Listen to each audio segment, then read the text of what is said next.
I grew up on a small island in the middle of the Pacific Ocean. 3 miles long, 1/3 of a mile wide, 6 feet above sea level. It was an ideal tropical paradise of a childhood.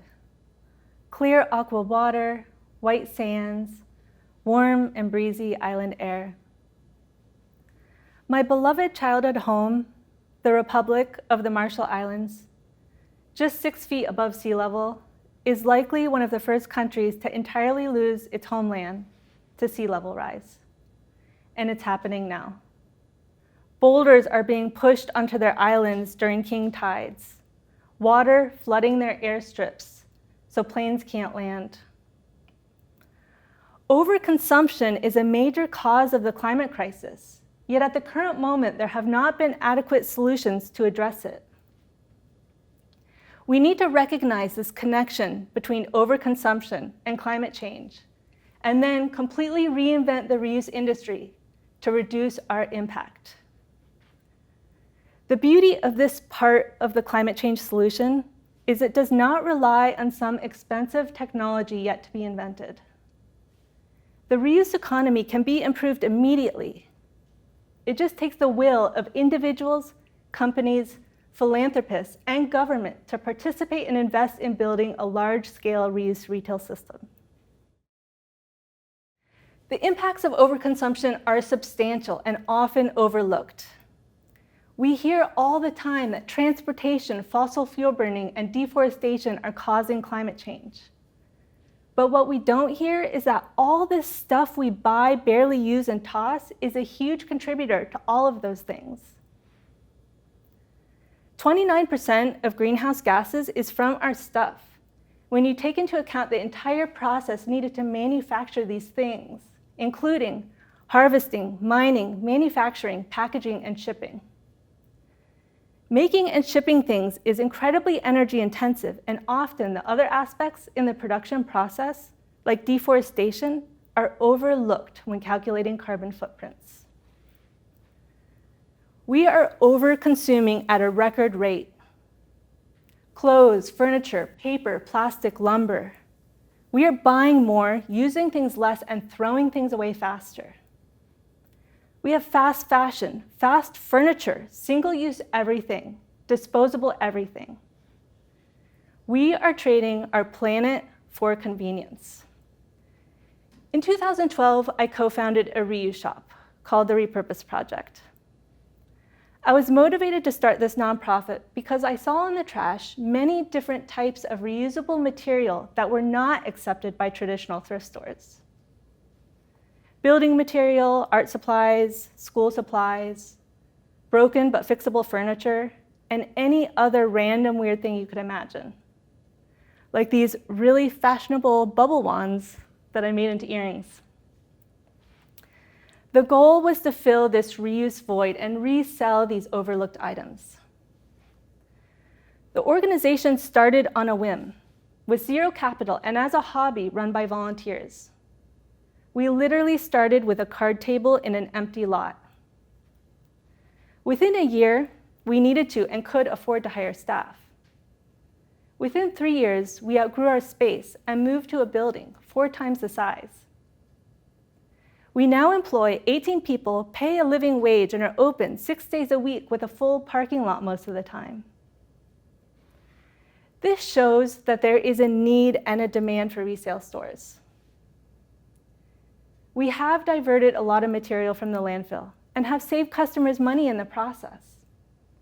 But what we see with great clarity is that although our little organization in our one little town is having a positive impact here, we're just scratching the surface of this major global problem. In fact, all of the thrift stores across the entire country combined are just barely scratching the surface of the problem because the problem is enormous. The vast majority of reusable materials are being thrown away instead of donated. Only 15% of clothing gets brought to a thrift store. The other 85% thrown away by the consumer. And here's a little secret that many thrift stores might not want you to know.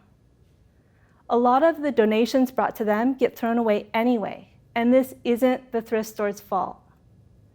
Until more people start making the choice to buy used instead of new, the supply of used items will outweigh the demand, and thrift stores will be put in the uncomfortable situation of having to throw away items that don't sell. So, why aren't more people buying used? Why are people throwing things away instead of donating? I've spent the last 13 years thinking about that while studying the waste stream. What I've realized is the current thrift store system is completely outdated. Over the last 70 years, we've become extreme consumers. The new retail stores have evolved dramatically to accommodate consumer wants, yet the thrift stores have not adapted. Problem number one, the current reuse infrastructure is vastly undersized. All of the thrift stores in my town could fit into just one of the many big box stores when you compare square footage. Thrift stores are too small and there aren't enough of them. Second, the current reuse infrastructure is inconvenient. Shoppers don't want to drive all around town to 5 different thrift stores to find what they need. They want a one-stop shop, and donors often can't transport items themselves. So large things like furniture are often left curbside because of logistics. Convenience rules the market. And finally, the current reuse infrastructure overlooks the vast majority of material available. Most towns don't have even one building material or crafting reuse store, which means there is no place for a lot of reusable materials to go except the garbage.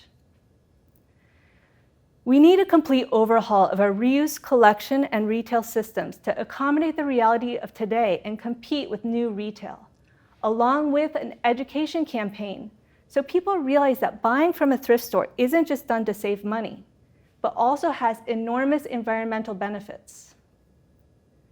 In order to truly make the big change that's needed to protect our climate and future, we need a major societal shift to buy used, accompanied with innovation from all parts of society to build a comprehensive and robust reuse economy worldwide. We need a reuse revolution. This is the exciting part. We have an amazing opportunity to reinvent, design, and build a whole new thriving economy that will help our planet instead of harm it. As a social entrepreneur, designer, and nature lover, I am so excited about the interesting and innovative and cool circular economy businesses that can be created. My big suggestion? We need to design this reuse infrastructure based on the retail models that are very obviously working. And we need to include all the conveniences that people have come to expect from retail stores. Imagine it. Big box thrift stores in every town with large square footage and a variety of merchandise. Consistent inventory restocked from a central storage warehouse so people can start depending on thrift stores to find the things they need. Delivery service for large items. Convenient donation sites and pickup services. Specialty thrift stores grouped together in strip malls with shared parking. A used electronics store next to the used clothing store, next to the used craft store. That's convenience, that's a destination. Used building material stores with deconstruction services and tool rentals. Let's build a sharing economy. Used dollar stores in underserved and rural areas. That's a huge market and a huge public service opportunity. Let's bring the needed items to the places that need them the most. Used party supply stores with party rentals like tables and chairs and durable plates and silverware, with a service that will wash them for you. We can party without pollution. I'll stop there. I think you get the idea. There is a place for everyone in this reuse revolution. Corporations, buy back and resell your own used merchandise. Add a used section in your store with your products. What an incredible display of confidence and commitment to your brand. It will expand your market And who knows, maybe you'll start designing things differently so recycling and reusing your products is easier and profitable. Local government. You are in a unique position to help build this reuse infrastructure because you already collect funds to manage solid waste and recycling. Why not add a reuse division? You have the added incentive because the resale of usable items will offset disposal costs, prolong the life of your landfill, and create jobs. Lots of them. Philanthropists. Capital investment in the reuse industry are lacking. Low-interest loans for property purchase or low-rent incubation opportunities would be a game changer for the reuse sector. Entrepreneurs. There is money to be made. Secondhand clothing sales are projected to be larger than fast fashion within 10 years, and that's just clothing. Opportunities are everywhere. What we need is innovation. And don't let anyone tell you it can't be done because it hasn't been done before. And finally, individuals. We all need to buy used whenever possible. This is something that you can do right now. It will immediately start reducing your environmental impact, plus it supports the reuse industry already happening. And when you do have to buy something new, read reviews and buy quality products that someone else will want to buy again when you're done with them. Avoid those poly cotton blends that pill after a few washes. Avoid that particle board furniture that falls apart after one move. Your individual purchasing power makes a difference. If enough of us stop buying this junk, they'll stop making it. We need to build a bigger and better system to keep usable material circling in our communities and out of the garbage. It's true that buying used isn't going to solve the climate crisis alone, but when you look at the environmental impact of overconsumption and look at the enormous volume and vast range of usable items being trashed daily, it's clear that there's a huge void in the reuse market and therefore a huge opportunity to address the problem. I really hope it's not too late for the Marshallese people and their homeland. We need to act now for them and all other life on the planet. It's time to reinvent reuse and build a robust reuse economy that will help our planet instead of harm it. We need to do it now, and we all need to participate. Our future depends on it.